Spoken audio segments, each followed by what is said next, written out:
하나님의 성물이 일상에는 창조의 신비와 종말의 신비가 겹쳐 있습니다.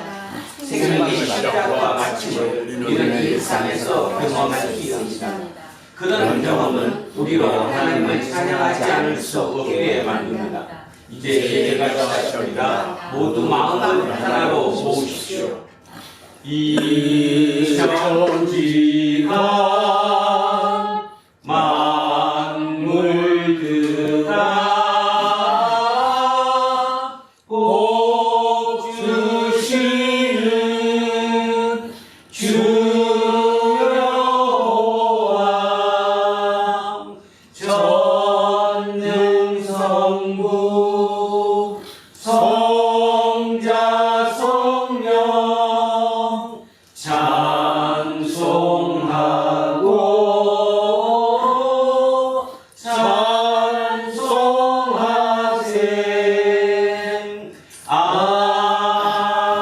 아멘. 모든 이들로부터 영광을 받으시기에 합당하신 하나님, 오늘 거룩한 주일을 맞아 믿음의 형제와 자매들이 한 자리에 모여 예배를 드릴 수 있게 된 것은 오직 하나님의 은총입니다. 은총을 은총으로 깨달아 아는 것보다 더 큰 기쁨과 행복이 어디 있겠습니까? 우리 모두 영혼의 깊이에서 감사와 찬송을 드립니다. 하나님의 섭리와 뜻은 무한히 크고 놀라워서 우리가 벌써 다 이해하지 못할 때가 많습니다. 바로 하나님을 믿는 우리에게 필요한 삶의 태도는 자기 생각과 인생 문제 안에 갇히지 않고 하나님이 행하시는 놀라운 일에 영적인 눈을 뜨는 것입니다. 우리가 이러기를 흔들림 없이 갈 수 있도록 붙들어 주십시오. 태초의 말씀으로 하나님의 창조 사역에 함께 하셨으며 십자가 죽음과 부활의 설교로 우리에게 영원한 생명이 되신 예수 그리스도의 이름으로 기도합니다. 아멘. 자비와 긍휼함이 끝없으신 하나님, 우리를 불쌍히 여겨 주십시오. 우리는 우리가 피조물이라는 엄중한 사실을 종종 잊고 삽니다. 스스로 주인이 되라는 세상의 논리에 길들어서 우리의 생명이 하나님의 선물이라는 사실을 근성으로 대할 때도 많았습니다. 주님, 우리를 불쌍히 여겨 주십시오. 지난 한 주간 동안 우리는 상대적으로 넉넉하게 살았는데도 불구하고 더 많은 것을 소유하고 채워야 한다는 강박에 묶여서 삶을 소진했습니다. 진심으로 사랑하고 환대하지도 못했습니다. 우리 모두를 불쌍히 여겨 주십시오. 예수 그리스도의 이름으로 기도합니다. 아멘. 기도합니다.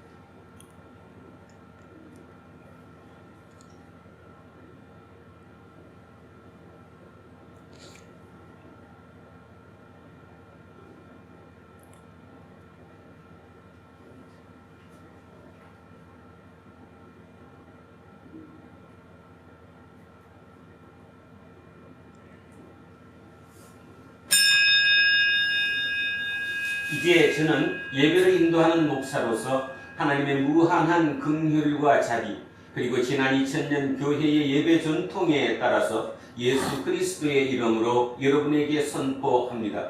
여러분이 진심으로 고백한 모든 죄는 하나님으로부터 용서받았으니 기뻐하고 감사하십시오.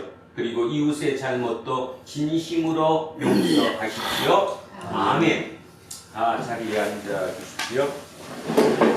찬송가 320장입니다. 찬송가 320장 찬송하겠습니다. 나의 죄를 정죄하사 주의 임금 사보신 구세주 사랑 항상 찬송합니다. 나를 일꾼 삼으신 주 크신 능력 주시고 언제든지 주 뜻대로 사용하여 주소서. 내게 부어 주시려고 은혜 예비하신 주 주의 은혜 채워주사 능력 있게 하소서. 나를 일꾼 삼으신 주 크신 능력 주시고 언제든지 주 뜻대로 사용하여 주소서. 죄의 짐을 풀어주신 주의 능력 크도다. 나를 피로 사신 예수 내 마음속에 오소서. 나를 일꾼 삼으신 주 크신 능력 주시고 언제든지 주 뜻대로 사용하여 주소서. 주여 내게 성령으로 충만하게 채우사 생명수가 강물처럼 흐르게 하옵소서. 나를 일꾼 삼으신 주 크신 능력 주시고 언제든지 주 뜻대로 사용하여 주소서. 아멘. 영원한 생명이 되신 하나님 아버지, 죄와 사망이 가득한 이 세상에서 우리를 불러내시어 하나님을 알게 하시고 자녀로 삼아주신 하나님 앞에 감사와 찬양을 드리며 이 예배를 드립니다. 이 백성은 내가 나를 위하여 지었나니 나를 찬송하게 하느니라 말씀하시는 하나님 아버지, 삶의 어떠한 순간에도 하나님만을 찬양하며 주께 영광 돌리는 우리의 입술에 가득히 넘쳐나기를 간절히 원합니다. 지난 일주일 동안도 어느 것을 둘러봐도 흑암과 공허와 어둠이 우리를 삼키려고 아우성치고 있는 이 세상에서 우리를 사망에서 생명으로 옮겨주신 하나님을 찬양하며 살 수 있는 믿음을 주신 하나님 참으로 감사를 드립니다. 우리 두란노 공동체를 이곳에 세워주신 하나님 아버지, 세상에서 가장 가난한 자, 작은 자들이 이곳에 모였습니다. 진정 낮아지고 겸손한 마음으로 주님 앞에 엎드려 싸우니 우리가 하나님이 원하시고 기뻐하시는 한 사람이 되기를 간절히 원합니다. 특별히 우리에게 주신 자녀들을 위해 기도합니다. 자신이 처한 삶의 현장에서 언제나 옳은 길, 의의 길을 찾고 분별하여 나아갈 수 있는 힘과 용기를 주시옵시고 영안을 열어주시옵시고 지혜를 주시어서 저들이 이제는 일어나 빛을 발할 수 있도록 주님께서 역사하여 주시옵시기를 간절히 원합니다. 그리하여 저들을 통해 하나님의 공의가, 하나님의 정의가 이 땅에 구석구석 가득히 채워질 수 있도록 주님께서 역사하여 주시옵소서. 말씀의 강단에 서신 우리 목사님, 영육의 강건함을 허락하여 주시옵시고 기도와 말씀으로 무장하셔서 말씀을 선포하실 때 성령 충만함의 역사가 이곳에 나타날 수 있도록 주여 간절히 원하오며 이 예배를 주님 앞에 맡기오며 예수 그리스도의 이름으로 기도드립니다. 아멘.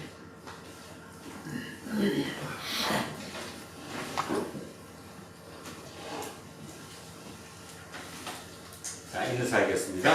조금 손해보고 삽시다. 조금 손해보고 삽시다. 하나님 사랑합니다. 하나님 사랑합니다. 누굴 사랑합니다. 목사님을 사랑합니다. 이문수 누굴 사랑합니다. 이문수님을 사랑합니다. 이영웅님을 사랑합니다. 이영웅님을 사랑합니다. 이영웅님을 사랑합니다. 이으뜸님을 사랑합니다. 이으뜸님을 사랑합니다. 이영미님을 사랑합니다. 이영미님을 사랑합니다. 윤정숙님을 사랑합니다. 윤정수님을 사랑합니다. 이연승님을 사랑합니다. 이연승님을 사랑합니다. 안병관님을 사랑합니다. 안병관님을 사랑합니다. 천여생님을 사랑합니다.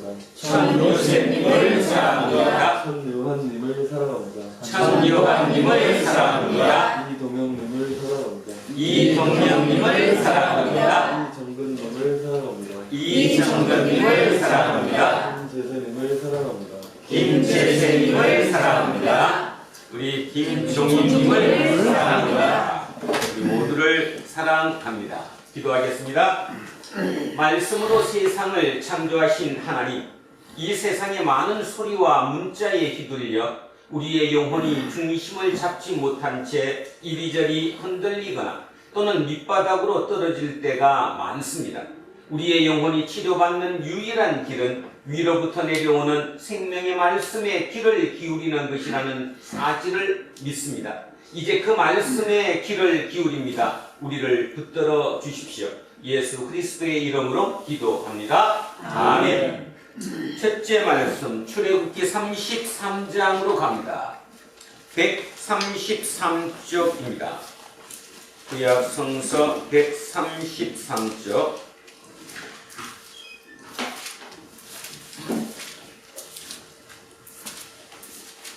구약 성서 133쪽 출애굽기 33장 12절에서 23절까지 말씀입니다.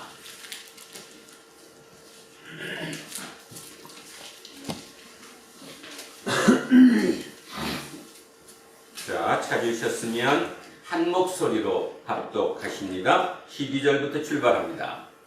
모세가 여호와께 아뢰되 보시옵소서 주께서 내게 이 백성을 인도하여 올라가라 하시면서 나와 함께 보낼 자를 내게 지시하지 아니하시나이다.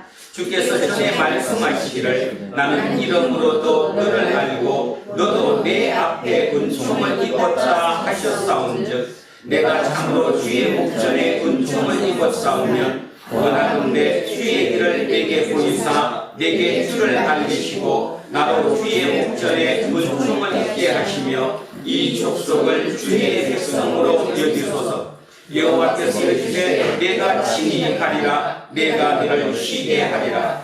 모세가 여호와께 아뢰되 주께서 친히 가지 아니하시려거든 우리를 이곳에서 올려 보내지 마옵소서. 나와 주의 백성이 주의 목전에 은총 입은 줄을 무엇으로 알리까? 주께서 우리와 함께 행하심으로 나와 주의 백성을 천하 만민 중에 구별하심이 아니니까. 여호와께서 모세에게 이르시되 내가 말하는 이 일도 내가 하리니 너는 내 목전에 은총을 입었고 내가 이름으로도 너를 알미니라.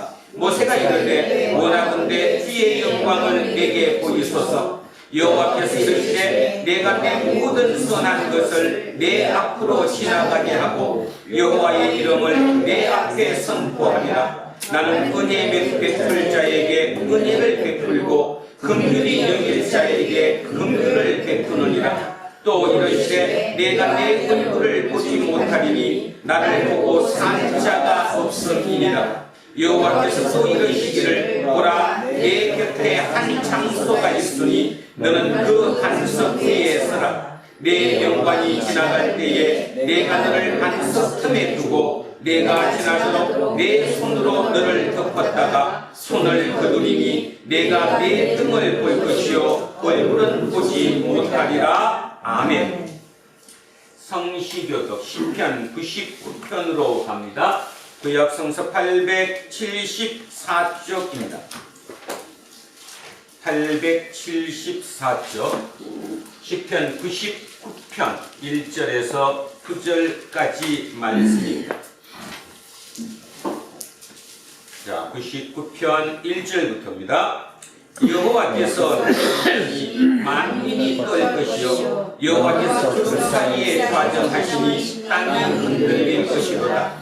시온에 계시는 여호와는 위대하시고 모든 민족보다 높으시도다. 주의 크고 뛰어온 이름을 찬송할지니 그는 거룩하시리로다. 능력 있는 왕은 정의를 사랑하느니라. 주께서 공의를 견고하게 세우시고 주께서 야곱에게 정의와 공의를 행하시나이다. 너희는 여호와 우리 하나님을 높여 그의 발등상 앞에서 경배할지어다. 그는 거룩하시도다. 그의 제사장들 중에는 모세와 아론이 있고 그의 이름을 부르는 자들 중에는 사무엘이 있도다. 그들이 여호와께 간구하며 응답하셨도다. 여호와께서 구름 기둥 가운데서 그들에게 말씀하시니 그들은 그가 그들에게 주신 증거와 율례를 지켰도다. 여호와 우리 하나님이여 주께서는 그들에게 응답하셨고 그들의 행한 대로 갚기는 하셨으나 그들을 용서하신 하나님이시니이다. 너희는 여호와 우리 하나님을 높이고 그 성산에서 예배할지어다. 여호와 우리 하나님은 거룩하시리로다. 아멘. 둘째 말씀 데살로니가 전서로 가겠습니다. 신약 성서 329장입니다. 신약 성서 329쪽 데살로니가 전서 1장 1절에서 10절까지 말씀입니다.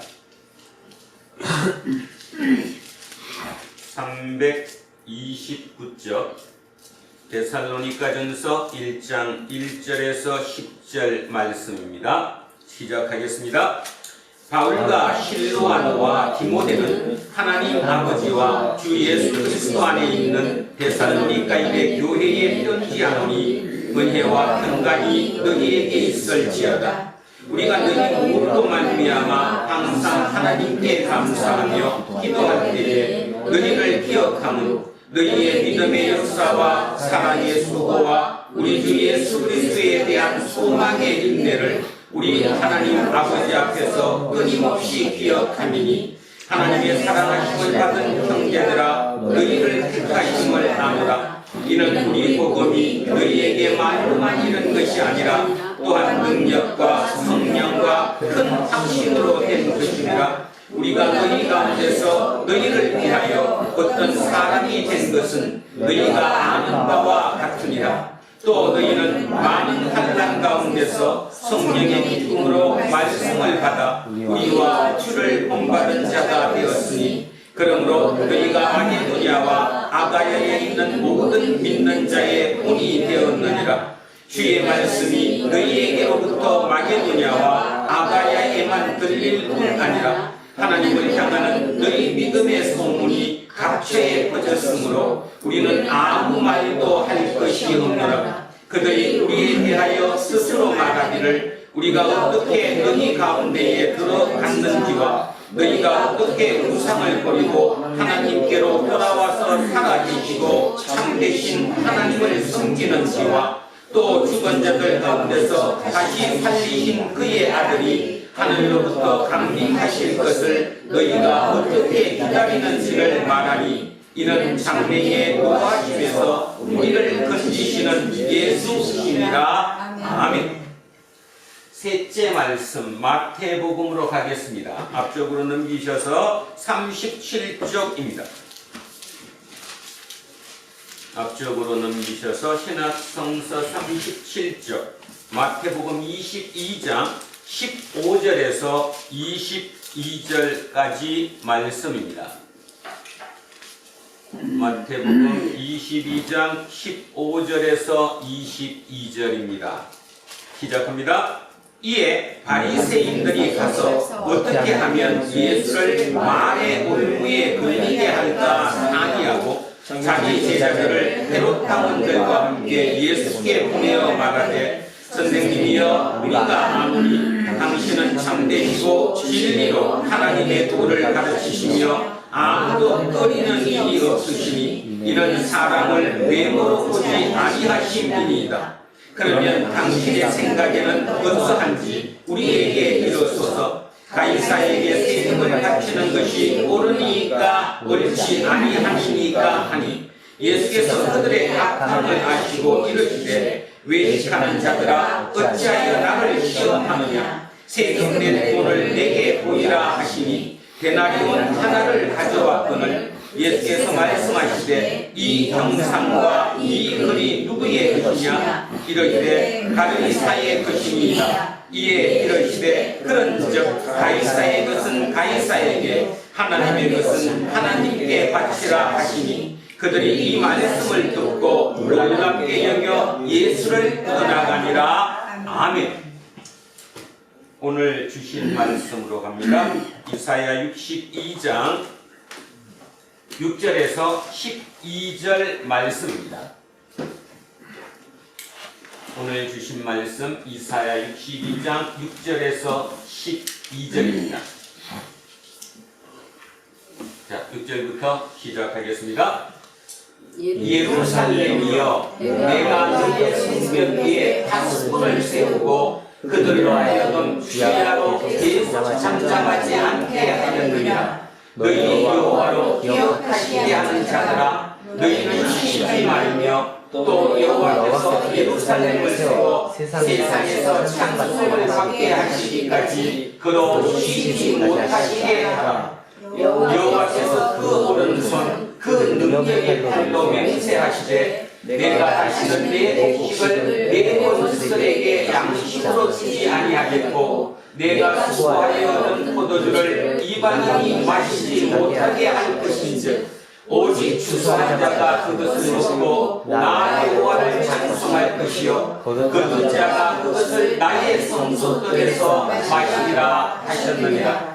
성문으로 나아가라 백성이 올 길을 닦으라. 큰 길을 수축하고 수축하라. 도를 제하라. 만민을 위하여 기시를 열라. 여호와께서 땅 끝까지 선포하시되 너희는 딸 시온에게 이르라. 보라 내 구원이 이르렀느니라. 보라 상급이 그에게 있고 보응이 그 앞에 있느니라 하셨느니라. 사람들이 너를 일컬어 거룩한 백성이라 여호와께서 구속하신 자라 하겠고 또 너를 일컬어 찾음받은 자요 버림받지 아니한 성읍이라 하리라. 아멘. 오늘은 기다림 그리고 젊은 피의 새 시대라는 제목으로 하나님의 말씀의 은혜를 나누고자 합니다. 지금 우리가 하고 있는 것은 이사야 62장입니다. 이사야는 세 사람이 기록된 것으로 우리는 얘기한다고 했습니다. 제1 이사야, 제2 이사야, 제3 이사야. 이사야 56장부터 66장까지를 제3 이사야라고 부르는데 그 제3 이사야는 포로 귀한 이후의 기록으로 우리는 보고 있습니다. 그 중에 절정의 하이라이트가 바로 오늘 본문입니다. 오늘 본문을 제대로 보시면 이사야 전체를 다 제대로 보는 거나 마찬가지로 굉장히 중요한 의미를 담고 있는 구절이기도 하지요. 자, 그래서 오늘의 본문으로 들어가기 전에 세상이 참으로 어렵고 파스람한 것은 어제 오늘의 일만이 아니고 2500년 전도 그랬고 3000년 전도 그랬고 인간이 살아있는 한은 항상 그런 가운데 있게 마련이었습니다. 그런데 특히나 이스라엘은 더더욱 심했습니다. 이스라엘은 선민이었습니다. 하나님으로부터 선택받은 민족, 그래서 절대로 망할 수 없는 민족이라고 자기 스스로 자긍심을 가지고 우리는 그런 민족이라고 생각하며 자존감을 가지고 살았던 그 이스라엘이 바벨론에 의해서 망했습니다. 여러분 하도 많이 들어서 망했다 그러니까 망했나 보다 그러는데 참 가만히 생각해 보십시오. 예전에 그러니까 2500년 전 고대 시대만 하더라도 나라와 나라가 전쟁을 해서 한 나라가 한 나라를 침략하고 완전히 파괴시키면 그 나라는 어떻게 되죠?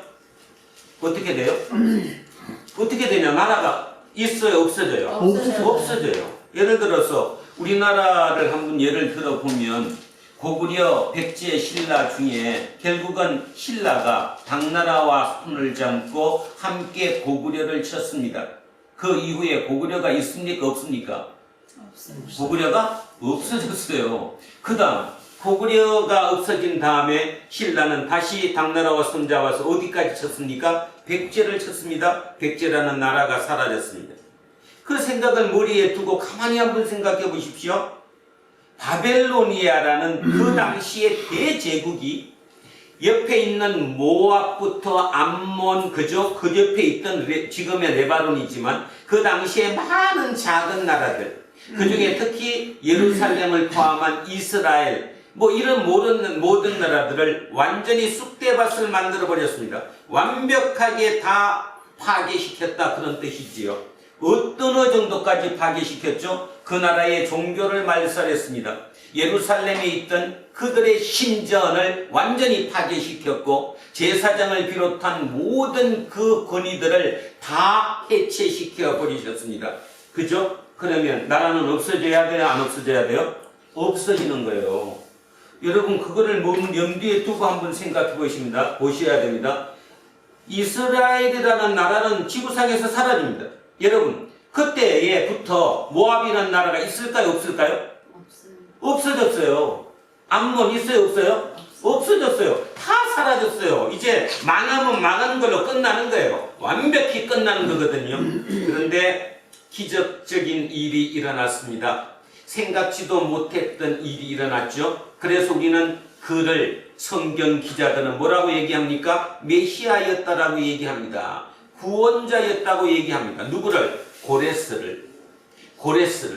고레스라고 하는 키루스라고 부르는 그 페르시아의 정복자는 그 정복자가 생각지도 않게 대제국 바벨로니아를 다시 집어삼켰습니다.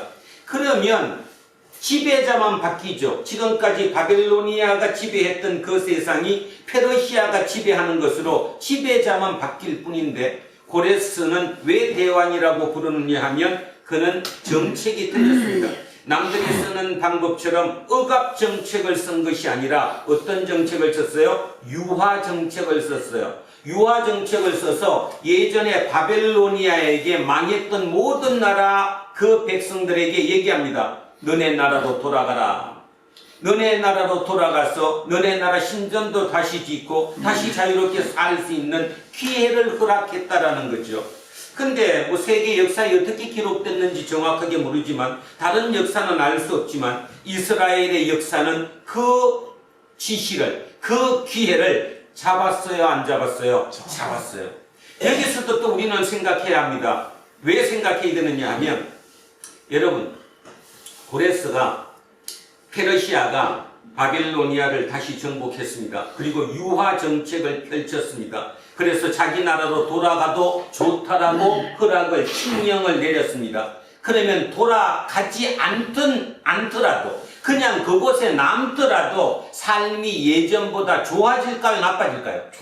좋아지죠. 유화 정책을 쓰니까 삶이 더 좋아져요. 그죠? 그리고 남아있는 그들은 이미 예전에 이스라엘에 살았던 사람들이 포로로 잡혀온 사람들이기는 하지만 포로 1세가 대부분일까요? 2, 3세가 대부분일까요? 2, 3세. 2세는 누구예요? 아들이고 3세는 손자예요. 아들과 손자가 대부분이지 이미 아버지 세대는 다 돌아가셨어요. 입상의 사람이 아니다 그 말입니다. 그런데 그들이 도대체 뭘 믿고 뭘 가지고 이스라엘로 돌아가겠습니까? 돌아가면 남는 거 무엇밖에 없어요? 고생하는 것밖에 없어요. 폐허가 돼버린 최소한 50년 이상 완전히 황폐화돼 버린 그 도시를 다시 재건하는 그 어려운 일이 있을 뿐이에요. 근데 누가 돌아가겠냐고 그런 생각을 하시고 성경을 읽어야 되는데 이 목사님들이 설교를 할 때 무조건 믿어라 봐라 성경에 그렇게 있지 않냐. 그러니까 이게 동떨어지는 얘기를 하고 있는 내 삶하고 전혀 동떨어진 얘기. 자, 여러분 한번 생각해 보시죠. 여러분이 그런 삶에 떨어졌다면 진짜 하나님의 말씀을 믿고 이미 그 하나님이 나를 뭐 했다고 생각해요? 버렸어요? 안 버렸어요? 버렸어요. 버려갖고 내가 지금 여기 포로로 와서 50년 이상 살고 있는 그들이 다시 그 신을 잡고 그 신의 성전을 건축해서 우리의 다시 영광을 되돌리기 위해서 그 먼 길을 돌아가기가 쉽냐 이런 뜻입니다. 그 불가능에 가깝다고 저는 생각합니다. 그 당시로 따지면. 그런데 약 5만 명에 가까운 사람들이 마음속에 힘이 생겼습니다. 가자. 사명감이 생겼습니다. 가면 우리가 하나님의 성전을 다시 건축하면 그 성전을 중심으로 우리가 세상의 중심이 될 수 있다. 이걸 우리는 통상 뭐라고 그러는데 이상주의라고 그러죠. 꿈꾸는 자들이잖아. 이상주의라고 얘기해요. 그런 이상주의에 빠진 사람들이 마음속에 그 마음이 생긴 사람들이 약 5만 명 가까이 됐다는 그것이 저는 기적이라고 생각합니다. 그죠? 진짜 기적이라고 생각합니다. 현대 사회의 빗대서 한번 생각해 보십시오. 여러분 보고 세상이 얘기합니다. 그냥 둥글게 살아. 좋은 게 아니야. 눈치 끈 감고 그냥 네 삶 살아. 뭐 하려고 세상이 어떻고 저떻고 세상을 살림이 못 살림이 세상의 정의가 어떠니 그런 얘기 하지 마. 그런 세상에서 그래도 아니야. 나만은 그렇게 살 수 없어. 나는 그래도 정의롭게 한번 그걸 붙잡고 살 거야. 그게 하나님의 말씀이니까 하나님이 살아계심을 내가 한번 증명해 볼 거야. 그런 마음으로 사는 사람이 과연 몇 명이나 되냐 그런 말이지요. 진짜 그렇게 마음 먹고 그 예수 그리스도를 믿으며 내가 예수 그리스도의 삶을 이어가는 사람이 이 땅에 단 100만 명만 된다고 해도 세상은 뒤집어집니다. 확실하게 뒤집어지죠.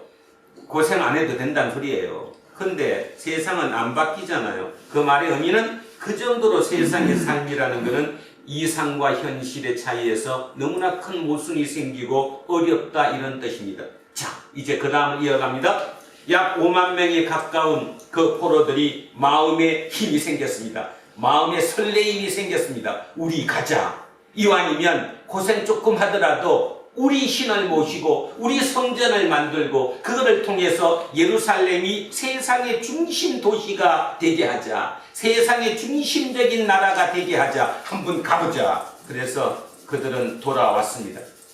그리고 돌아온 시간이 기원전 538년입니다. 538년에 돌아와서 일을 해보니 일이 진척이 돼요? 안 돼요? 안 돼요. 이상과 현실이 안 돼요. 아무리 해도 안 되는 거예요. 그리고 성전 건축을 하려고 그러니 첫째, 뭐가 있어야 돼요? 성전 건축을 새로 하려면 뭐가 있어야 되잖아. 돈이 있어야지. 재정이 있어야지. 그 재정을 어디서 뺄 것이며, 그죠?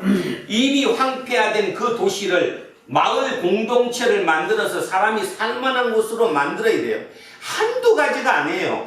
그렇지만 최우선순위는 어쨌든 성전, 하나님이 거할 수 있는 성전을 재건하는 거예요. 그게 마음대로 안 돼요. 주변에 있는 이방 민족들이 계속 공격해요. 그리고 누구에게? 그래서 황제에게 뭐를 넣어요? 민원을, 요즘 말로 하면 민원을 넣는 거죠. 민원. 이 사람들이 당신한테 개기려고 대항하려고 새로 힘을 결집하고 있습니다. 이들 그냥 놔두면 큰일 납니다. 이런 민원을 넣고 있는 거예요. 그런 세월에서 그게 쉽게 되지 않죠.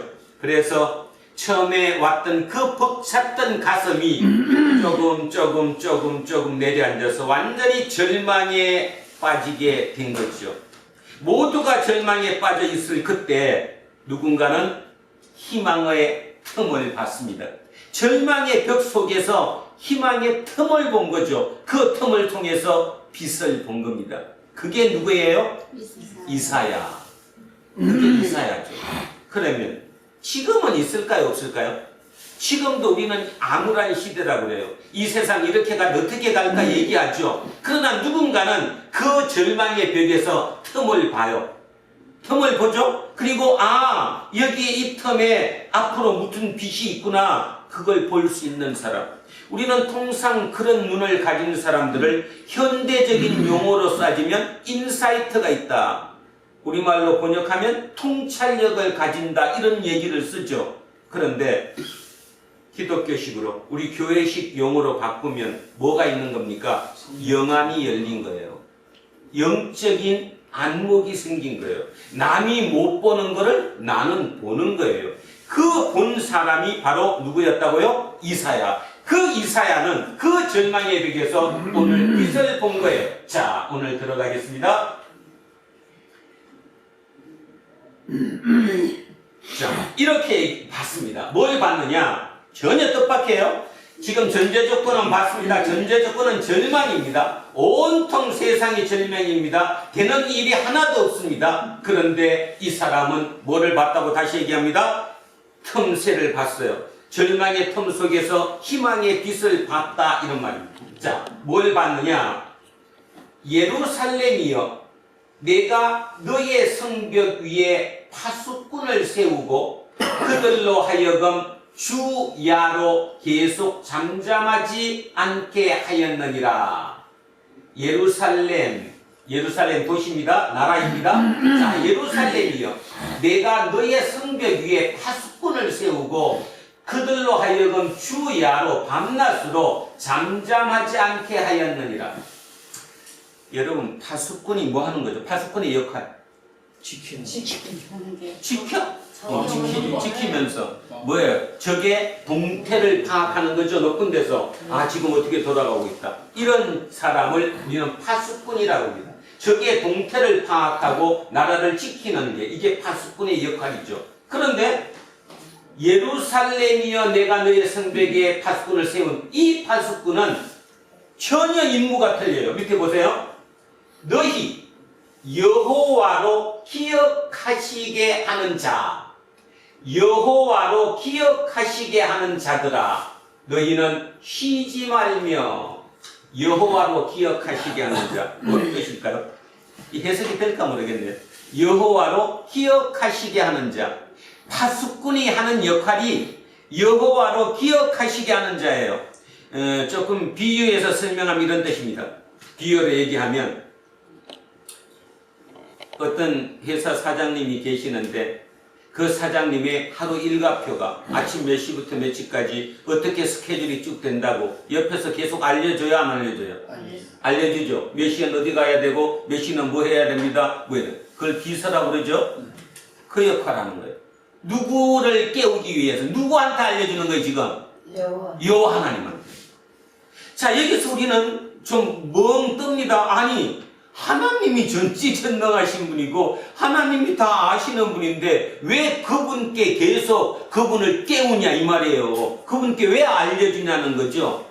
그런데 중요한 사실은 여기에 있다는 것입니다. 저는 이 본문을 굉장히 중요하게 생각하는데 이게 기도라고 생각합니다. 기도는 하나님으로 기억하시게 하는 거예요.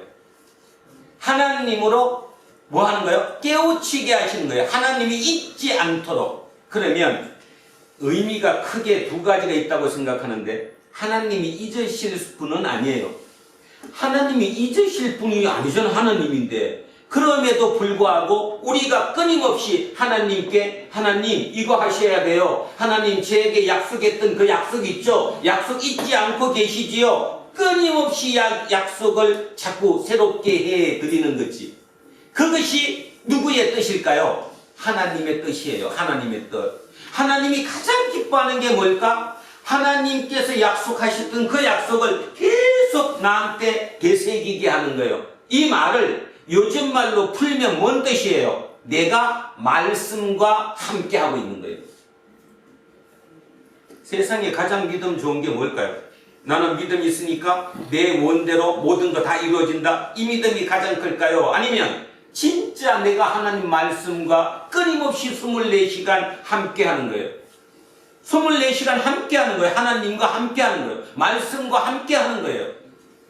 하나님이 진짜 기뻐하실 일은 하나님과 함께하는 그 분, 그 사람을 굉장히 기뻐하시겠죠. 자, 그 뜻입니다. 그래서 가장 중요한 것은 기도가 뭐냐? 저게 기도예요. 지금 이사야가 뭔 얘기하느냐 하면 이런 얘기하는 거예요. 하나님께서 예루살렘에 사는 당신들에게, 그러니까 이 의인화 시키면 예루살렘에게 약속해 주신 약속을 기억하라고 끊임없이 하나님께 매달리라는 거예요.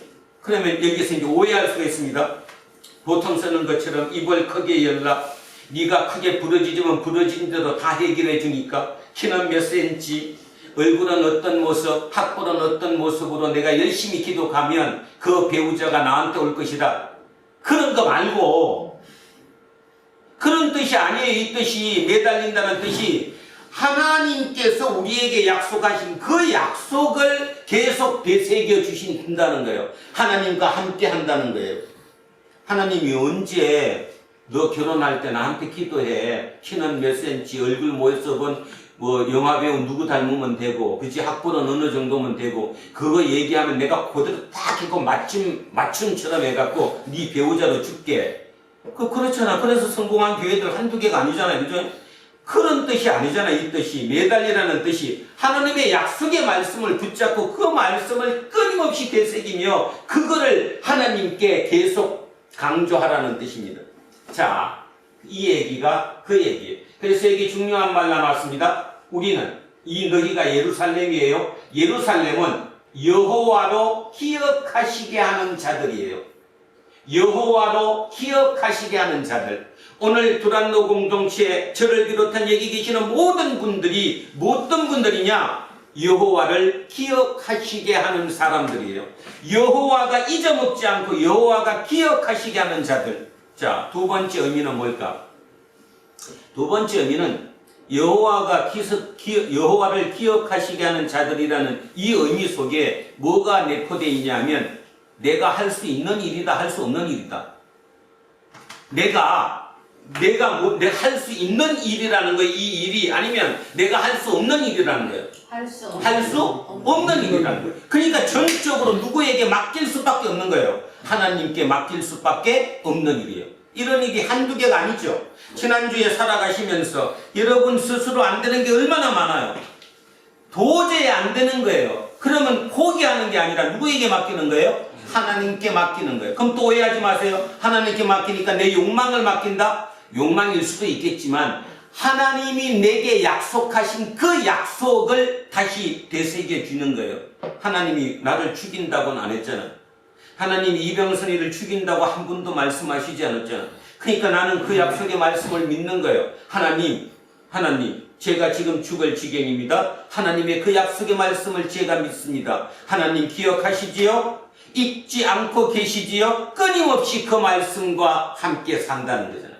자, 그래서 이 두 가지입니다. 여호와로 기억하시게 하는 자들에는 이 의미가 굉장히 중요한 얘기라는 의미지요. 자, 여호와로 기억하시게 하는 자들입니다. 바로 우리가 이런 사람들입니다. 이 사람들이 바로 파수꾼입니다.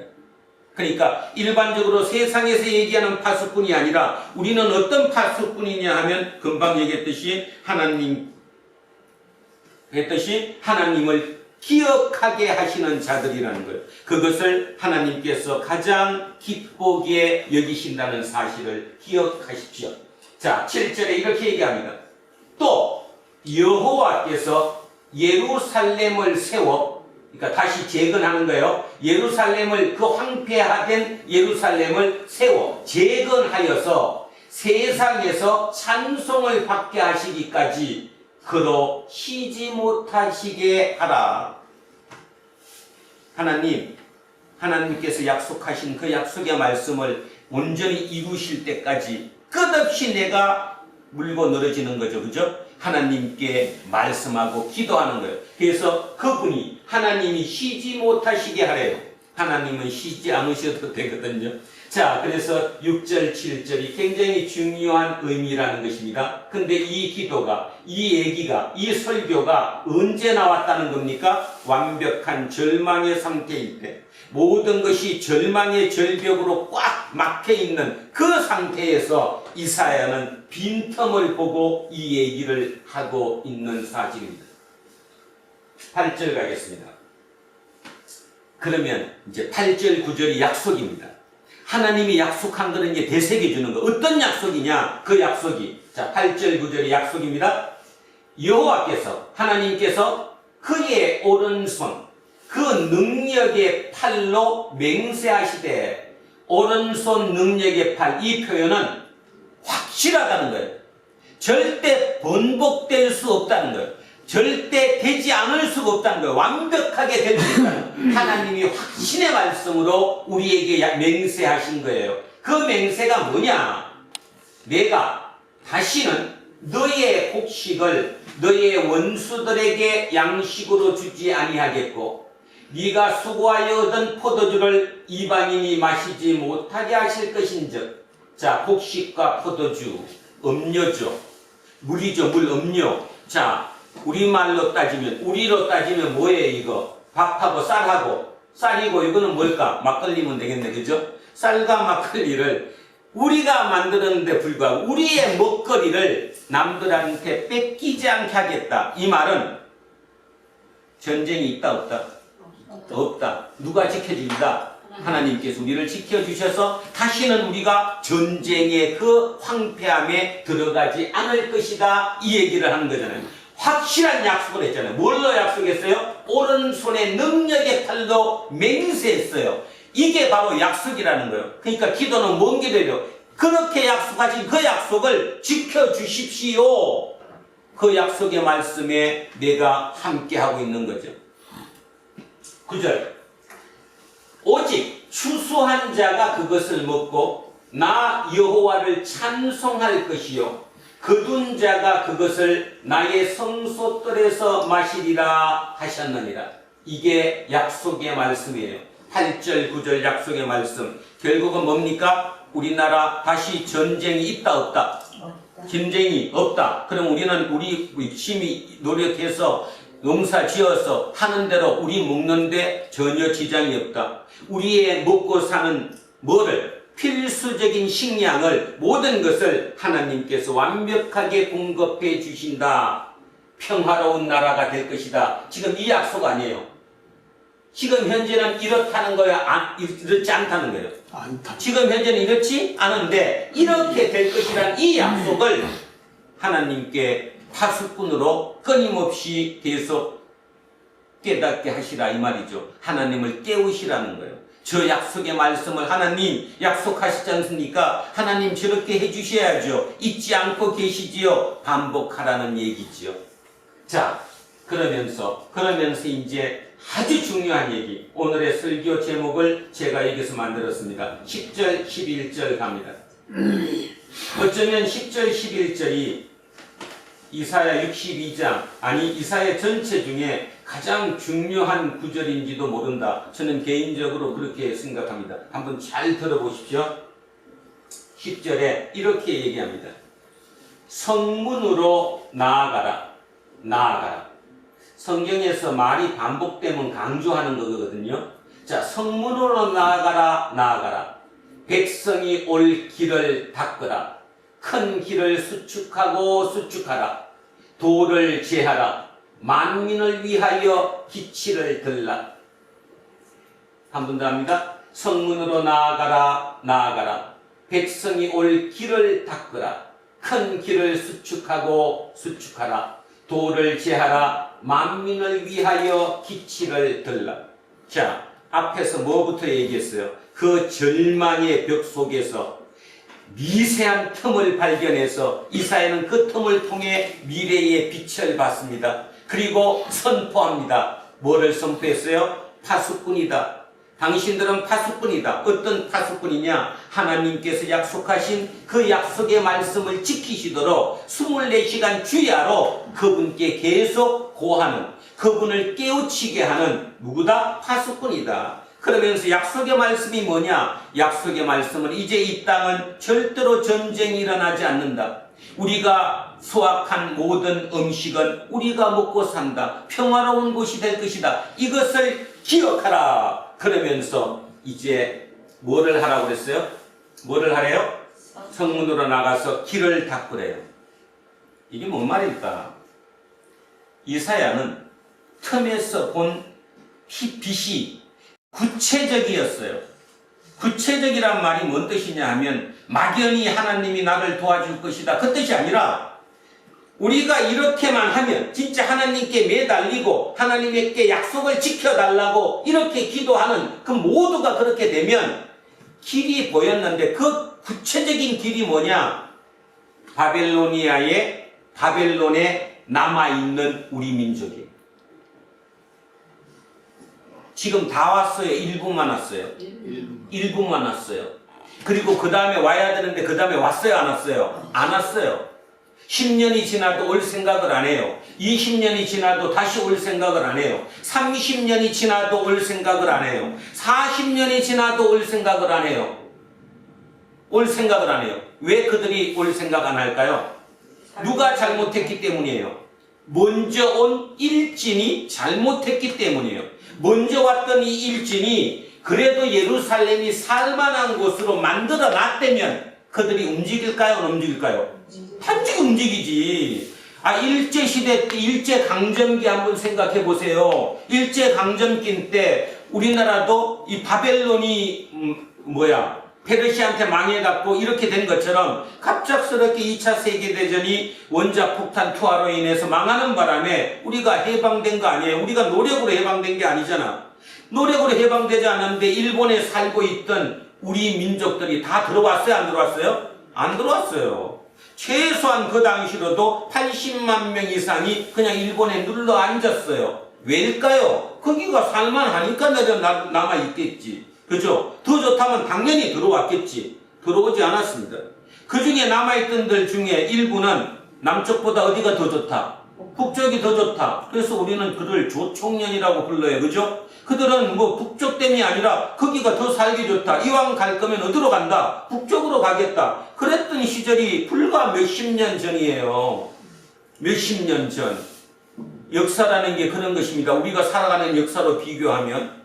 자, 그런데 대한민국도 이제 우리 얘기 먼저 하겠습니다. 우리나라도 해방된 후에 굉장한 혼란기를 겪었습니다. 그건 얘기를 안 해도 다 아니까 넘어가겠습니다. 박정희라고 하는 지도자가 나왔습니다. 경제를 살려야 합니다. 보릿고개를 넘겨야 합니다. 최소한 먹고 사는 거, 밥 먹는 거는 신경 안 써도 될 정도로 만들어내야 합니다. 그러려면 경제를 발전시켜야 합니다. 그래야 거기서 돈이 생기니까. 한 일이 뭘까요? 한 일이 일본에게 용서해 줄 테니까 돈 줘라. 그래서 일본 돈 받아서 경제개발했습니다. 개인적으로 따지면 그 당시 일본에서 가장 큰 부자 중에 한 명이었던 신격호에게 요구했습니다. 당신 한국 사람이잖아. 우리나라 이제 개발해야 되는데 한국에 투자 좀 해줘. 그래서 그 부자가 한국에 투자를 했습니다. 한국의 경제 발전에 이바지했습니다. 그게 뭐예요? 롯데. 그 이후에도 또 있었습니다. 그 이후에도 제발 부탁하건대 우리나라 좀 도와줘. 당신들 한국 사람 아니야? 일본에 살더라도 한국인데 자기 나라를 위해서 도와줘. 결국 만든 거. 그래서 그들의 실업인들이, 제1실업인들이 조금씩 모아서 만든 그 돈으로 한국의 은행을 세웠습니다. 그게 신한은행입니다. 이와 똑같습니다. 그와 똑같이 이사야가 봤을 때 구체적인 틈이 뭐였냐 하면 아직도 오지 않고 있는 우리 백성, 바벨로니아에 그들을 정착하고 있는 그들의 힘이 필요한 거예요. 그들의 힘. 그리고 이미 그들은 오지 않은 기간이 1차하고 2차가 80년 차이 나거든요. 그러니까 1차 귀환하고 2차 귀환이 80년 뒤에 일어났어요. 그렇다면 상상해보세요. 머리로 80년 뒤에 2차 귀환이 일어났다는 말은 2차에 온 사람들은 언제 태어난 사람들일까요? 1차 귀환을 하는 사람들이 귀환했을 때, 1차로 포로로 귀환했을 때 그때 태어나고 응애하고 태어났던 그들이 거기에서 교육을 받고 거기에서 정착하고 거기에서 힘을 키웠어요. 그들이 2차로 됐죠. 여기서 제가 느끼는 거, 하나님은 그들을 원망하신 것이 아니라 그들을 거기에 두면서도 거기에서 말 그대로 젊은 피를 키운 거예요. 젊은 피를 키웠다니까, 성장시켰다고, 훈련시켰다고요. 그 대표적인 인물이 바로 2차 귀환의 선봉에 섰던 에스라와 느헤미야입니다. 에스라와 느헤미야. 그러면 상식으로 생각해도 80년 뒤에 2차 귀환이 일어났으니까 누구와 누구는, 에스라와 느헤미야는 최소한 이들이 온 이후에 거기서 태어난 사람들이에요. 예루살렘을 본 적도 없던 사람이에요. 그런데 하나님께서 그들의 마음을 열었어요. 어느 날 문득 느헤미야가 간원장이었거든요. 옛날로 따지면 술 맡은 간원장처럼 황제의 최측근이었어요. 그 측근이 예루살렘의 소식을 들었어요. 어떤 소식입니까? 성전 건축도 뭐 제대로 되지 않고, 그 다음에 성벽은 뭐 하물며 건드리지도 못할 정도로 공사가 지지부진하고 나라는 혼란 속에 빠지고, 그런데 하나님께서 그 느헤미야와 에스라의 마음을 통했습니다. 통했죠. 가야지. 그래서 그들이 온 거죠. 그래서 제가 오늘 설교 제목에 젊은 피라고 잡았던 이유가 바로 그 젊은 피입니다. 젊은 피. 그 젊은 피들이 거기서 성장을 했어요. 그리고 그들이 들어왔어요. 그들을 통해서 이 예루살렘이 새롭게 건축된 거죠. 자, 지난번에 한 번 했는데 또 잊어먹으셨을 거니까 젊은 피가 한 역사 잠깐만 한번 보고 넘어가겠습니다. 느헤미야 6장으로 갑니다. 느헤미야 6장.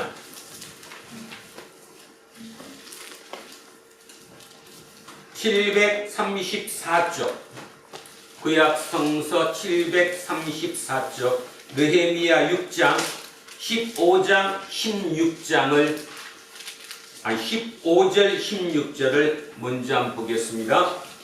734쪽 느헤미야 6장 15절 16절을 한번 보십시오. 엄청난 방해가 있었습니다. 오늘도 지금 이사야가 그 얘기하는 겁니다. 그래도 이사야는 뭘 봤습니까? 영안을 열고 그 틈새를 통해 희망을 발견했습니다. 그 희망이 바로 바벨론에 살고 있던 누구예요? 젊은 피들이에요. 어느 조직이든 젊은 피가 들어오면 그 조직이 살아갈 수 있거든요. 새로운 게 보이거든요. 벽을 깰 수 있는 것은 젊은 피고 새로운 생각이지, 옛날식으로 옛날 고정된 이 관념으로 벽을 깰 방법이 전혀 없는 거예요. 진짜 전혀 없는 거죠. 이 나라가 지금 문제가 있는 것은 뭐냐면 대통령이 잘하고 못하고의 문제가 아니라 그들의 관념이 옛날 관념이라고, 옛날 고정관념이라는 거죠. 그 관념으로 아무리 틀어본들 절대로 개혁은 일어나지 않습니다. 나라는 진보로 나가지 않습니다. 앞으로 나가지 않는다는 거죠. 지금 우리는, 이 나라는, 대한민국은 뒤로 가고 있는 것입니다. 확실하게 그렇습니다. 젊은 피가 와야 됩니다. 신선한 피가, 새로운 생각이 들어와야 됩니다. 그리고 그 생각으로 새로운 것을 만들어내야죠. 자, 이 젊은 피가 제가 보건대 느헤미야였습니다. 이 느헤미야가 실제로 뒤에 80년 뒤에 들어왔습니다. 총독이 되어서 부임해서 들어왔어요. 그리고 그 난공사, 예루살렘 성벽 공사를 완성시켰습니다. 기적적으로. 제가 읽습니다. 15절입니다. 성벽 역사가 52일 만인 엘룰월 25일에 끝나매, 지난번도 얘기했죠. 며칠 만에 끝났다고요? 있을 수 없는 일이 벌어졌어요. 예루살렘 성벽 공사를, 성벽을 다시 쌓는 그 공사가 단 52일 만에 끝났다는 거예요. 이게 왜 젊은 피일까요? 지난번도 설교할 때 언뜻 말씀을 드렸는데, 그 앞전에 보면 어디예요? 성벽 전체를 처음부터 쭉 쌓았어요? 아니면 다 나눴어요? 조금씩 나눴어요. 요거는 누구, 요거는 어떠미, 요거는 제후, 요거는 뭐 종인, 이런 식으로 나눠갖고 한꺼번에 싹싹차고 그러다 보니까 충분히 그게 가능했다는 거죠. 이방인의 공격도 막아낼 수 있었고, 한 손에는 뭘 들고, 한 손에는 무기를 들고, 한 손에는 망치, 그죠? 도구를 들고 그 일을 마무리했어요. 그게 무슨 피예요? 젊은 피예요. 생각이 새로우니까 그러는 거예요. 그게 느헤미야의 생각이에요. 그게 느헤미야의 젊은 생각이에요. 성벽 공사를 여기부터 저기까지 차례대로 하는 것이 아니라 나눠 갖고 한 거예요. 그러니까 어디를 공격할 거예요? 이방인이 어디를 공격할 거냐고. 이쪽 공격하면 저쪽 하고 있는데. 그래서 기적이 일어났습니다. 52일이라는 최단 시간 내에 성벽 공사를 마쳤습니다. 그랬더니 16절에 이렇게 얘기합니다. 우리의 모든 대적, 성벽 쌓는 걸 막는 것. 여러분, 예루살렘이 성벽을 쌓는데 왜 막을까요? 누가 막겠어요? 주로 막고 있어. 주변 국가. 주변 국가는 이제 침범 못 하잖아. 그지? 막아야지. 저거 놔두면 저기 안 되는데. 자, 그 대적과 주위에 있는 이방 족속들이 이를 듣고, 그러니까 52일 만에 끝냈다는 이 얘기를 듣고 다 두려워하여 크게 낙담하였으니 그들이 우리 하나님께서 이 역사를 이루신 것을 알미니라. 아멘. 맞죠? 이사야는 이것을 예상하고 영안을 열고 그 틈새로 본 것이지 실제 이 일이 일어난 역사를 이사야는 봤을까요? 못 봤을까요? 못 봤어요. 이사야는 본 적도 없어요. 예측한 거예요. 자기가 그렇게 내다본 거예요. 틈새로. 모두가 절망을 보고 있는데 이사야는 희미한 틈새로 미래를 본 거예요. 근데 실제 미래의 역사는 이런 일이 일어난 거예요. 예루살렘이 재건된 거예요. 성벽이 다 쌓아진 거예요. 이제 이방 족속들이 침범하지 못하는 곳이 된 거예요. 자, 바로 그 얘기를 하는 건데 10절 다시입니다. 그래서 중요합니다. 성문으로 나아가라. 백성이 올 길을 닦으라. 큰 길을 수축하라. 돌을 제하라. 만민을 위하여 기치를 들라. 이렇게 하니까 이해가 안 가죠? 프랭카드 들라는 소리예요. 오는 거 환영한다. 축환영 이러면서 앞에다 프랭카드 들고 기다리라는 거예요. 누구를 기다리라는 거예요? 바벨론의 2차로 귀환할, 이어서 귀환할 그들을 기다리라는 거예요. 지금으로 봐서는 올 기척도 없지만 이사야라는 선지자는 영안을 열고 그 미래를 본 거예요. 대한민국이 바로 지금 여기에 들어가야 한다고 생각합니다. 저는 대한민국이 살 것이라고 확신합니다. 지금은 뒤로 간다, 앞으로 간다, 여러 논란이 많지만 이 모든 그 과정 중에서 대한민국은 다시 살아날 것입니다. 다시 살아날 것입니다. 이유는 뭐냐 하면 하나님의 약속이기 때문이지요. 진짜 따지고 보면 짧은 시간 내에 하나님이 이 땅에 오셨습니다. 근데 그 종교가 이 땅의 종교로 많은 역할을 감당했습니다. 짧은 시간 동안 우리 온 국민들이 한 마음이 되도록 만들어준 게 저는 기독교였다라고 생각합니다. 그래서 그 기독교를 통해 여기까지 왔습니다. 문제는 오는 도중에 이제 냄새가 풀풀 나는 썩어가고 있다라는 거죠. 답은 하나예요. 답은 하나. 다시 돌아가는 거예요. 이 땅에 예수가 처음 들어왔을 때처럼 진짜 하나로 합쳐지는 거예요. 그것이 옳다고 믿는 거예요. 그래서 그것으로 다시 한번 이 땅은 살아날 수 있다라고 믿죠. 그래서 우리는 이걸 해야 돼요. 뭐를 열어야 돼요? 길을 닦아야 돼요. 뭐부터? 내 마음부터 열어야 돼요. 나만 옳은 게 아니에요.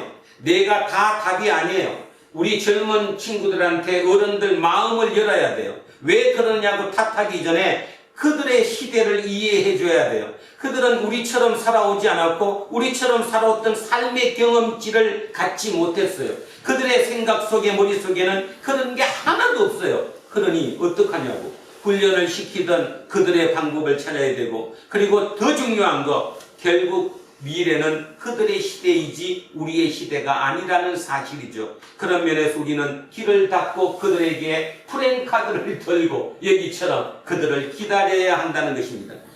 조직이 힘듭니까? 회사가 잘 안 됩니까? 문제가 생겼습니까? 절망입니까? 젊은 피를 받아들이셔야 합니다. 새로운 생각을 받아들이셔야 합니다. 내 답이 항상 옳은 게 아니라는 걸 인정하셔야 됩니다. 그걸 인정 못하니까 하나님을 못 받아들이는 건지도 모릅니다. 하나님은 끊임없이 우리의 모든 삶과 우리의 역사를 주관하고 계신다고 저는 확신합니다. 근데 그 주관이 내 생각과 동떨어질 때도 있습니다. 안 맞을 때도 많죠. 그러니까 안 맞으면 하나님 역사 안 했다고 생각하는 거예요. 아니요. 하나님은 항시 나와 함께 하고 계시고 우리와 함께 역사하고 계시는 거예요. 역사의 주인공이 하나님이세요. 근데 단지 그렇게 느끼지 못하신다면 여러분의 생각이 열리지 않았기 때문이죠. 여러분을 열어줘야죠. 좀 불편하더라도, 조금 마음에 안 맞더라도 그 마음을 열어서 받아들일 수 있는 그 유연함만이 이 땅을 살릴 수 있다는 얘기예요. 이 10절은 그렇다고 저는 생각합니다. 이사야가 얘기하는 것은 당신들 생각으로는 안 돼. 당신들의 그 절망적인 생각으로는 절대로 이 나라 새롭게 세울 수 없어. 그런데 나는 믿어. 저 바벨론에 있는 젊은 피들, 저들이 오는 날이 올 거야. 저들이 오면 당신들 새롭게 세울 수 있어. 당신들은 안 되지만 젊은 피는 새롭게 세울 수 있어. 그 확신 아닐까요? 개인에게도 마찬가지입니다. 개인에게도 되는 일이 없습니다. 뭐든지 답답합니다. 한숨만 나옵니다. 하는 일마다 되지 않습니다. 왜 그럴까요? 여러분의 마음이 막혔으니까. 생각이 굳어졌기 때문에 그렇습니다. 그럴 때는 그냥 열으세요. 술 먹지 말고 술 먹고 헬렐레 하면서 그 기운에 의해서 뭐를 잊어버리는 그 순간을 만끽하지 말고 그냥 열으시라고. 그래, 그럴 수도 있겠다. 뭐 그렇지? 그러면 여러분은 새 사람이 되는 겁니다. 개인도 조직도 사회도 더 크게는 국가도 마찬가지입니다. 열어야 합니다. 성문으로 나아가라 나아가라. 백성이 올 길을 닦으라. 백성이 젊은 피가 올 길을 내가 닦으라. 그거 준비하는 길이 이 절망에서 벗어나는 유일한 길임을 잊지 말아라. 자, 돌을 제하라. 만민을 위하여 기치를 들라. 프랭카를 들고 기다려라. 이런 뜻입니다. 여호와께서 땅 끝까지 선포하시되 너희는 딸 시온에게 이르라. 시온 예루살렘입니다. 예루살렘에게 이르라. 보라, 너희의 구원이 이르렀느니라. 예루살렘이 구원받는 거예요. 예루살렘의 구원이 뭐예요 지금? 아니 이렇게 듣고도 예루살렘 구원이 뭐냐고. 뭐가 예루살렘의 구원이에요? 성벽을 쌓고 새나라가 복을 네, 새 나라가 돼야 되는 거죠. 그래, 새 나라가 된다는 거 이제. 내 구원이 이르렀대요. 보라, 상급이 그에게 있고 보응이 그 앞에 있느니라. 상 주시러 오신다는 거잖아요. 그래서 이게 조금 여러분한테 바로 팍 안 와닿기 때문에, 자, 공동 번역으로 11절을 한번 읽겠습니다. 요 11절 요게 공동 번역입니다. 한번 잘 보세요. 야훼께서 외치시는 소리 땅 끝까지 퍼진다. 수도 시온 예루살렘에게 일러라. 너를 구원하실 이가 오신다. 승리하신 보담으로 찾은 백성을 데리고 오신다. 수고하신 값으로 얻은 백성을 앞세우고 오신다. 머릿속에 그림 한번 그려보세요. 이 그림을 머릿속에 한번 그려보시려니까 하나님께서 뒤에 딱 뜨시고 앞에 젊은 피들이 바벨로니아에 있던 그 2차 귀환의 젊은 피들이 쫙 지금 오고 있는 거예요. 오신대잖아요. 젊은 피가 오신대잖아요. 뭐 하서? 그들이 오면 예루살렘이 구원받는 거래잖아요. 예루살렘을 구원할 수 있는 유일한 사람들이 온다는 거잖아요. 누가 데리고 오는 거예요 지금? 하나님께서. 회사가 안 돼가죠? 답답하죠? 구원자가 오시잖아요. 오는 거는 사람이 오지만 그 사람이 오게 만드는 그 뒷배경, 그분은 누구예요? 하나님. 하나님이 보내주시는 거예요. 그 하나님이 보내주신 분이 그 기업을 살릴 수도 있고 죽일 수도 있어요. 조직도 마찬가지죠. 어떤 조직이 지금 망해간다, 문제가 있다, 새로운 인물이 들어와야죠. 그 인물이 그 조직을 살릴 수도 죽일 수도 있다는 거예요. 문제는 이 사람이 그냥 우리의 눈에는 사람으로 보이지만 그 깊은 데를 영안을 읽어보면 그 뒤에 하나님께서 그 모든 것을 움직이고 계신다는 것. 이사야는 정확하게 알았잖아요. 그 오지 않던 30년, 40년, 50년이 되어도 오지 않던 그 바벨로니아에 남아있는 사람들이 어떻게 2차 귀환이 일어날까? 3차 귀환이 일어날까? 누구 힘만으로 가능하다? 하나님의 힘만으로 가능하다. 하나님의 힘만으로. 그래서 아까 제가 읽어드렸던 것처럼 역사적으로 따지더라도 하나님은 그 세월 속에 거기서 사람을 키웠잖아. 에스라를 키우고 느헤미야를 키웠어요. 지도자를 키웠어요. 그리고 그들을 통해서 이끌고 예루살렘으로 들어온 거예요. 들어와서 52일 만에 난공불락 도저히 있을 수 없는 일을 만들어냈어요. 성벽을 완성시켰어요. 이제 외침을 막을 수 있어요. 모든 사람들을 막아낼 수 있어요. 우리가 살 수 있는 기적의 역사를 만들어냈어요. 그리고 또 하나 실제적인 역사적인 사실로 에스라와 느헤미야가 들어왔을 때 이들이 총독이 돼서 들어왔는데 그때부터 페르시아가 그쪽 지금 팔레스타인 근교의 그쪽 지역의 모든 조세권까지 에스라와 느헤미야에게 줬어요. 역사적으로. 그러면 이 얘기를 왜 제가 덧드리느냐? 힘이 컸어요, 안 컸어요? 컸다는 거죠. 이스라엘에만 힘만 큰 게 아니라 그 주변 모든 국가들의 조세 징수권까지 받아갖고 온 사람이 바로 에스라와 느헤미야예요. 그러니까 그럴 정도로 하나님은 키우시고 계셨다는 거죠. 그리고 머릿속에 기억하실 거? 80년 시간이 꽤 오랜 뒤에 일어나긴 했지만 그럼에도 불구하고 오늘 여러분은 뭐 믿습니까?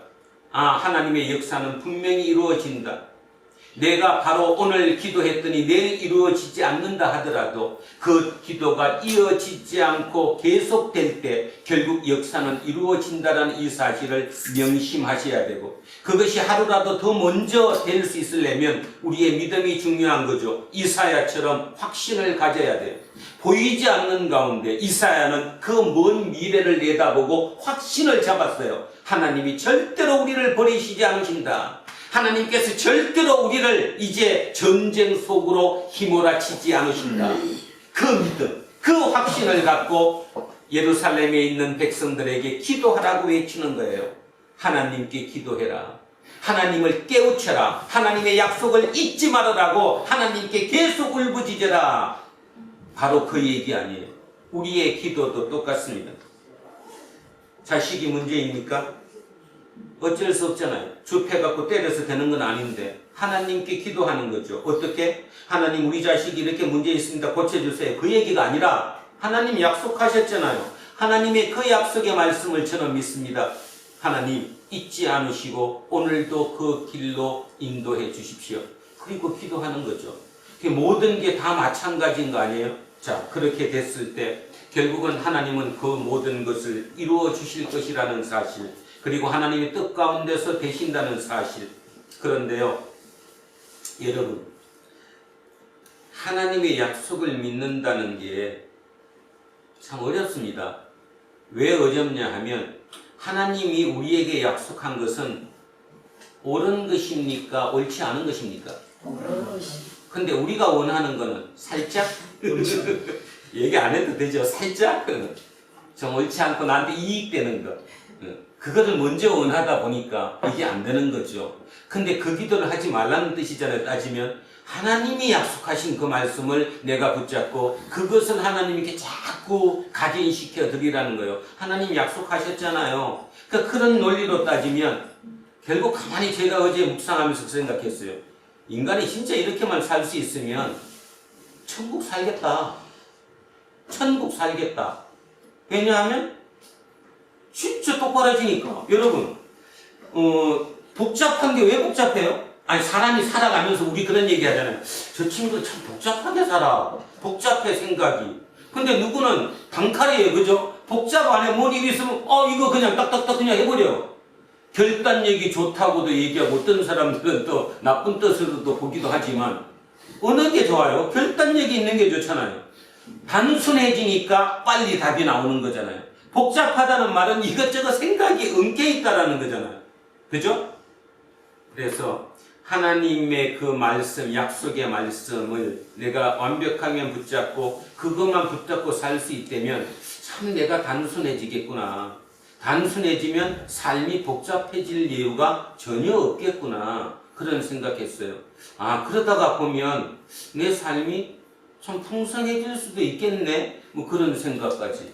우리 공동체 모든 식구들이 오늘 이후의 모든 시간마다 하루 24시간 파수꾼인데 그 파수꾼이 적을 살피는 파수꾼이 아니라 하나님께 약속을 지켜달라고, 하나님 약속하셨잖아요. 그 약속을 지켜주세요 하는 그 파수꾼이라는 사실을 잊지 않았었으면 좋겠습니다. 그래서 우리의 모든 기도가 오늘부터 온전히 바뀌기를 소망합니다. 내 어떤 문제를 얘기를 하는 것이 아니라 약속을 강조하는 거예요. 하나님의 약속 지켜달라고, 그 약속을 강조하는. 그래서 그것을 볼 수 있는 눈, 그 눈을 가질 때 우리는 이사야 조금 비스무리하게나마 이사야를 쫓아갈 수 있지 않겠습니까? 그 절대 절망의 시기 다시 한번 기억해 보십시오. 사명감을 안고 내 조금 불편함을 감수하고 고국으로 돌아왔습니다. 고국에서 성전만 건축하고 나면 거기에 계신 하나님께서 우리 예루살렘을 세상의 중심으로 세워주실 것이라고 마음속에 가득한 그 꿈을 안고 왔는데 그게 실현되지 않습니다. 흐지부지됩니다. 공격이 너무 심합니다. 그랬을 때 그 절망감, 아무것도 할 수 없는 이 패배감, 열패감 어땠겠습니까? 그런데 그 가운데 이사야라고 하는 선지자는 새로운 눈으로 그들에게 설교한 겁니다. 오늘 이게 설교죠? 그들에게 설교한 거예요. 아니다. 절대로 그렇지 않다. 오늘부터 우리는 하나님의 약속의 말씀을 붙잡고 파수꾼처럼 주야장창 잠도 자지 말고 하나님을 깨우자. 깨우면 하나님께서 우리에게 그렇게 해준다. 그러면서 실제적인 예를 보여주죠. 그 다음에 해야 할 일은 밖으로 성문을 열고 나가서 길을 닦아라. 프랭카드를 세워라. 다시 귀환할 그들을 위해서 결국 예루살렘을 다시 새롭게 하는 새로운 시대로 만들 수 있는 유일한 방법은 우리의 생각으로는 안 된다. 새로운 젊은 피를 받아들여야 한다. 그 바벨론에 있는 그들이 우리에게 다시 들어오게 해야 한다. 하나님이 그걸 해주실 거다. 그래, 그대로 본 거 아니에요? 그래서 환상을 보여주잖아요. 하나님이 그들을 끌고 오는 거예요. 꼭 포로를 하나님이 잡으셔갖고 끌고 오는 것처럼 뒤에 하나님이 딱 드시고 앞에 그들이 열병에서 오는 그 모습을. 그래서 마지막에 12절 갑니다. 이렇게 마무리합니다. 사람들이 이제 주변 사람들이 너가 예루살렘이에요. 예루살렘을 일컬어 거룩한 백성이라 할 것이고 여호와께서 구속하신 여호와께서 구원한 사람이라고 하겠고 또 너를 일컬어 찾은바된 자요 버림받지 아니한 성읍이라 하리라. 아멘.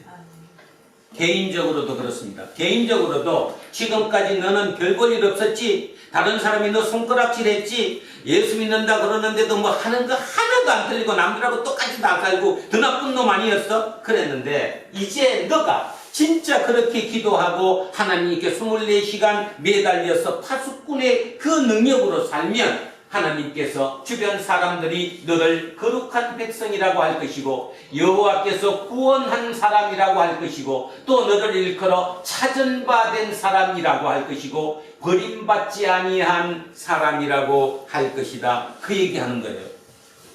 아멘? 저는 여기가 제일 마음에 들어요. 나 이렇게 되고 싶은데 해봐야죠. 어느 누군가 나중에 지났어도 제가 이 땅에서 무덤에 들어갈 때 사람들이 이제 죽은 나를 보고 얘기할 거 아니에요. 그 사람 어땠어? 이병서 목사 버림받았어. 하나님이 그렇게 뒀으면 저렇게 죽을 리가 있겠어? 그 모습보다는 그 양반 옛날에는 참 좀 힘든 것 같더니 죽을 때 모습 보니까 진짜 하나님 사람 같아. 바로 그 얘기 아니에요? 그 얘기 듣고 가야 되는 거지. 죽음이 끝이 아니니까. 이 땅의 삶이 이생이라고 얘기하면 죽음은 3생이에요. 2생에서 3생으로 넘어가는 것 뿐이거든요. 단지 우리는 3생을 밟아볼 수 없으니까 막연하게 추측하고 들은 얘기로 상상만 할 뿐이지만 실제 3생은 있는 거잖아요. 2생에서 3생으로 넘어가는 것이 죽음이에요. 그때 제대로 넘어가자 이런 뜻입니다. 제대로. 그 제대로 넘어가기 위해서는 3생을 제대로 넘어가기 위해서는 2생에서 똑바로 살아야 된다는 거예요. 다른 거 아무것도 없어요. 근데 이미 못 살았는데 어떻게? 새롭게 시작하자는 거죠. 절망에서 벗어나고 희망의 빛을 틈새로 보라는 것입니다. 12절 사람들이 너를 일컬어 거룩한 백성이라 여호와께서 구속하신 자라 하겠고 너를 일컬어 찾은 바 된 자요 버림받지 아니한 성읍이라 하리라. 아멘. 자, 오늘 제목을 한번 먼저 다시 기억하십시오. 기다림입니다.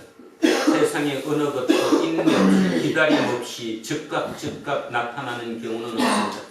근데 그 기다림은 어떤 기다림이냐 하면 그리고 젊은 피의 새 시대입니다. 이 젊은 피라는 것은 사람이 젊었다는 것도 의미할 수 있겠지만 생각이 새롭다는 거죠. 생각이 신선하다는 거예요. 나를 살릴 수 있는 유일한 길은 젊은 피가 살리지 오래된 피가 살리지 못한다는 사실을 명심하셔야 합니다. 지금 대한민국도 젊은 피가 필요합니다. 그래서 어느 시점이 되면 하나님께서 우리에게도 젊은 피를 주실 것이라고 저는 확실히 믿습니다. 우리 대학 다닐 때 그랬잖아요. 그죠? 지금이야 그들이 이미 늙은 피가 되어서 욕을 얻어먹지만 그래도 그 당시에 민주화를 위하고 독재를 깨기 위해서 자기 몸을 희생했던 그들 386이라 부르기도 했고 586이라 부르기도 했고 그들의 힘으로 인해서 이 나라가 민주화가 된 것은 어느 누구도 부인하지 못하죠. 단지 뒤에 가서 부패한 것에 문제가 생기긴 했지만 마찬가지로 지금 이 시대에도 마찬가지 지금 커가고 있는 저 우리 젊은이들 이 젊은 세대들이 새로운 젊은 피가 이 나라를 구할 것이라고 저는 믿습니다. 천요한이가 구할 것이라고 믿습니다.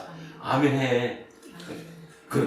진짜 그렇게 우리가 생각하지 못했던 이 젊은 피들이 우리를 새로운 시대로 이끌 것이라고 확신합니다. 기대하시면서 그들에게 더욱더 마음을 열고 마음으로 다가갈 수 있는 저와 여러분 되시기를 주의 이름으로 축원드립니다. 자, 오늘 본문 다시 한번 천천히 읽고 기도하겠습니다. 자, 천천히 기억하시면서 같이 합독하십니다. 예루살렘이여, 내가 너의 성벽 위에 파수꾼을 세우고 그들로 하여금 주야로 계속 잠잠하지 않게 하였느니라. 너희 여호와를 기억하시게 하는 자들아, 너희는 시시히 말하며 여호와께서 예루살렘을 세워 세상에서 찬송을 하시게 하시기까지 그로 쉬지 못하시게 하라. 여호와께서 그 오른손 그 능력의 팔로 맹세하시되 내가 다시는 내 곡식을 내 원수들에게 양식으로 주지 아니하겠고 내가 수고하였던 포도주를 이방인이 마시지 못하게 할 것인즉 오직 추수한 자가 그것을 먹고 나 여호와를 찬송할 것이요 거둔 자가 그것을 나의 성소들에서 마시리라 하셨느니라. 성문으로 나아가라 백성이 모일 길을 닦으라 큰 길을 수축하고 수축하라 돌을 지하라 만민을 위하여 이치를 들라. 여호와께서 땅 끝까지 수고하시되 너희는 딸 시온에게 이르라. 보라 내 구원이 이르렀느니라. 보라 상급이 그에게 있고 보응이 그 앞에 있느니라 하셨느니라. 사람이 너를 일컬어 거룩한 백성이라 여호와께서 구속하신 자라 하겠고 또 너를 일컬어 찾음받은 자요 버림받지 아니한 성읍이라 하리라. 아멘. 기도하겠습니다. 살아계신 아버지 하나님, 오늘도 아버지 하나님의 그 속에 있는 그 말씀을 우리에게 전해 주심에 참으로 감사합니다.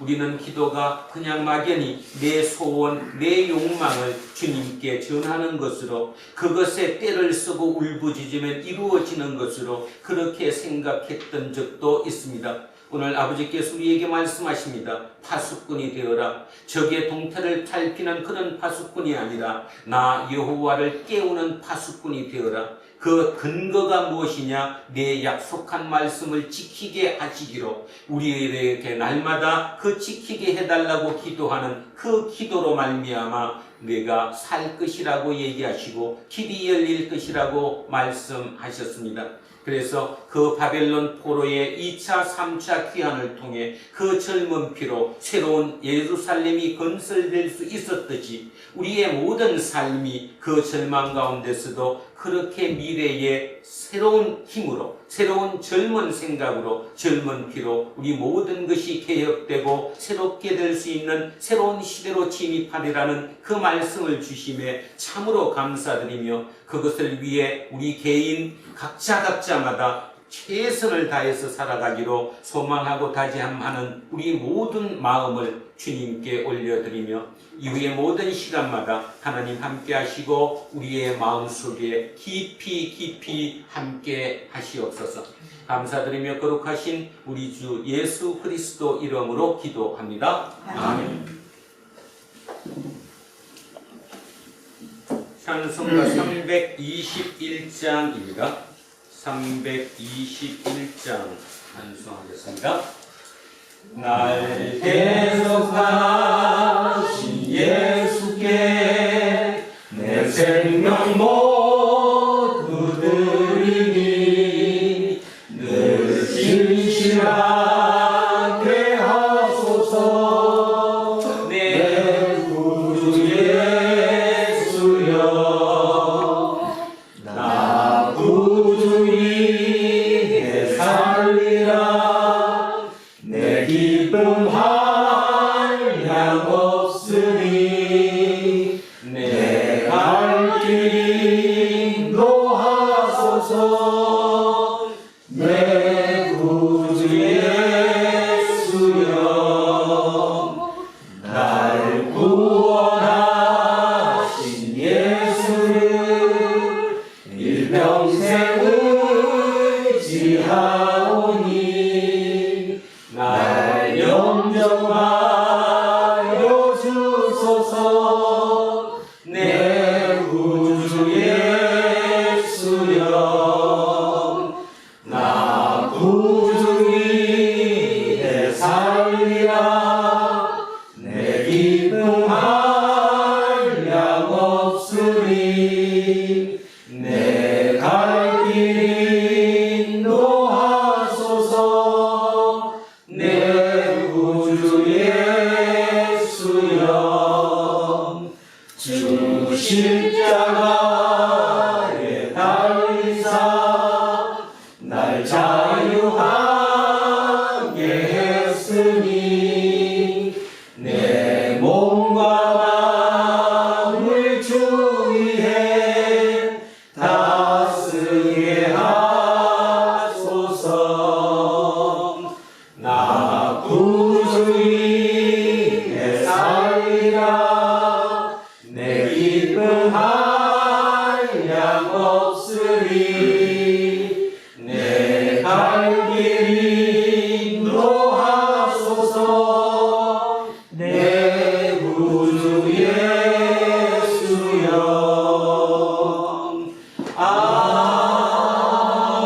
아멘. 다 자리에서 일어서십시오. 사도신경으로 신앙 고백하겠습니다. 나는 전능하신 아버지 하나님 천지의 창조주를 믿습니다. 나는 우리 일하신 아들 우리 주 예수 그리스도를 믿습니다. 그는 성령으로 인도되어 동정녀 마리아에게 태어나시고 본디오 빌라도 때에 고난을 받아 십자가에 못 박혀 죽으시고 장사된 지 사흘 만에 죽은 자 가운데 있어서 다시 살아나셨으며 하늘에 오르셔 전능하신 아버지 하나님 우편에 앉아 계시다가 거기로부터 살아있는 자와 죽은 자를 심판하러 오시리라. 나는 성령을 믿으며 거룩한 공교회와 성도의 교제와 죄를 용서하는 것과 몸의 부활과 영생을 믿습니다. 아멘. 내게 있는 모든 것을 주를 위해 드리네. 주의 성령 충만하게 내게 내려주소서. 주께 드리네. 주께 드리네. 사랑하는 구주 앞에 모두 드리네. 사랑하는 주님께 모두 드립니다. 오늘도 이 예물에 우리의 온 마음을 담습니다. 주님께서 주시는 그 말씀을 가슴속에 새긴 그 가슴을 이 예물에 함께 주님께 올려드리오니 우리의 이 가슴 받아주시고 이 생각 받아주시고 이 마음속에 있는 이 그 모든 것을 받아주셔서 이로 말미암아 이 땅에 새로운 빛이 될 수 있는 그리고 새 시대를 열 수 있는 젊은 피로 살아갈 수 있는 우리 두란노 공동체 모든 식구들이 되게 하옵소서. 감사드리며 거룩하신 우리 주 예수 그리스도 이름으로 기도합니다. 아멘. 우리는 세상이 이루어지는 성경이다. 우리는 세상이 원하는 신앙 고백이다. 우리는 세상이 관심 갖는 서술이다. 하늘에 계신 우리 아버지, 아버지의 이름을 거룩하게 하시며 아버지의 나라가 오시며 아버지의 뜻이 하늘에서 같이 땅에서 이루어지게 하소서. 오늘 우리에게 일용할 양식을 주시고 우리가 우리에게 잘못한 사람을 용서하여 주시듯이 우리 죄를 용서하여 주시고 우리를 시험에 빠지지 않게 하시고 악에서 구하소서. 나라와 권능과 영원히 아버지의 것입니다. 아멘.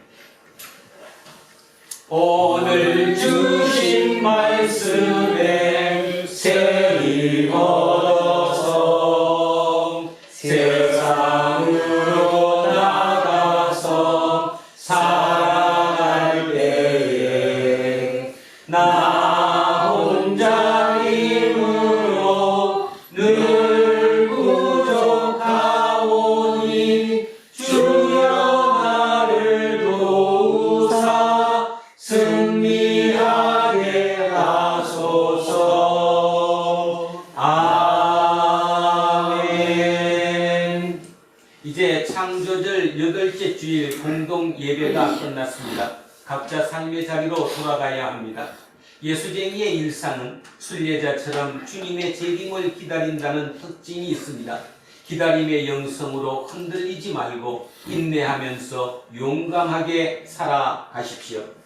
이제는 우리 주 예수 그리스도의 은혜와 하나님 아버지의 영원 무궁하신 사랑과 성령님께서 우리와 함께 하시고 우리를 이끄심이 오늘 이곳에 고개 숙인 우리 모두에게와 우리의 가정과 자녀 위에 일터와 사업체 위에 그리고 이 나라 이 민족 위에 이제로부터 영원토록 함께 하시기를 간절히 축원하옵나이다. 아멘.